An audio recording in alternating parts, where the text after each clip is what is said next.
Without the farmers, there is no food. There is no life.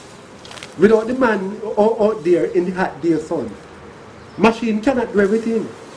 Machine cannot pick apples. So you need the farmer to pick the apples for you to drink in a bottle of apple juice.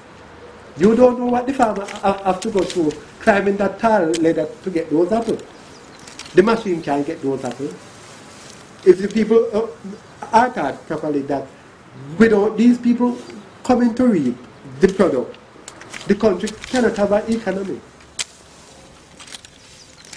We are going into the 21st century. People have to be treated as human beings because nothing cannot be done without the farmer. So in all business, the farmer must be taken care of properly wherever they are. I am a farmer. I love farming. I love it, love it. I am proud to be a farmer.